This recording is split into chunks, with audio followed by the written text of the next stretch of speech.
আবল তাবল কথাবার্তা বলতে থাকে। আবার আপনার কাছে চিঠিও দিচ্ছে দেখলাম আর খোলা খোলা চিঠি আর কি। এটা খারাপ আর কি, একটা ইয়ে আর কি। না, খুব উপদেশটা বানাও দিন আমি এক নজর পড়ে ফেলাই দিচ্ছি।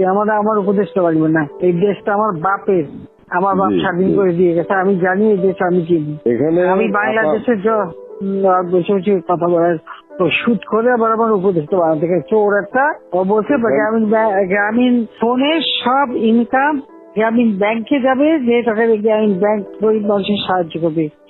আর এই কথা করে আমার কাছে ওই গ্রামীণ ফোনের ব্যবসা দিয়ে ইউজ একটা টাকা পর্যন্ত গ্রামীণ ব্যাংকে দেয় নাই। আমি 400 কোটি টাকা গ্রামীণ ব্যাংকে দিচ্ছি, 400 কোটি টাকা। ওটা তার অন্যান্য প্রতিষ্ঠানে লাগাচ্ছি আর কি।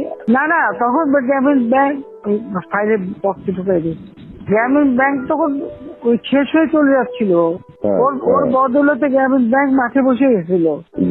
ও তো সব ব্যাংকের সব টাকা তো লুচি খেয়ে গেছে। তখন আমি প্রথমে 100 কোটি, তারপর 200 কোটি, তারপর আবার 100 কোটি, এটা 98 সালে দিচ্ছি, চালু রাখছি।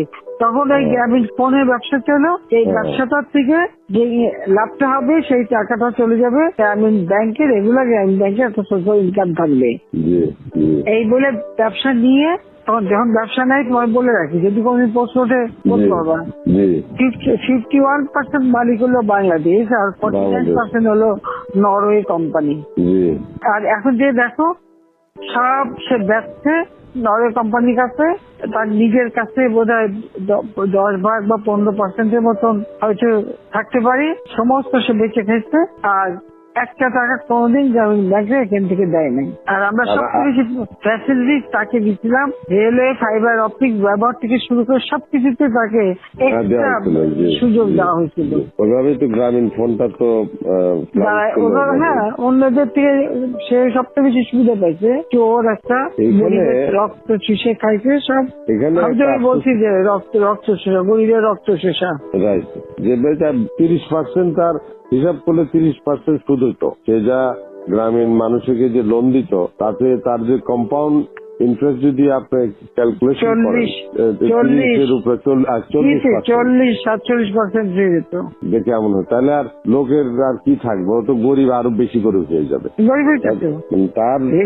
হিলারি ক্লিন্টনে, তোমরা তো ইতিহাস জানো না, হিলারি ক্লিন্টনে নিয়ে গেছিল যশোরে, তার হাত দিয়ে গ্রামীণ ব্যাংকে ঋণ দেওয়ালো। এরপর সেই লোকগুলি সাধারণ গরিব লোক, হরিজন গ্রুপ, তারা ওই এলাকায় আর থাকতেই পারে নাই, কারণ ওই ইন্টারেস্ট দিতে তারা ফকির হয়ে নিজের যে বাড়িঘর ভিটা মাটি তাও কেড়ে নিয়ে গেছে। তারপরে তারা ওই এলাকা থেকে হারাই গেছে।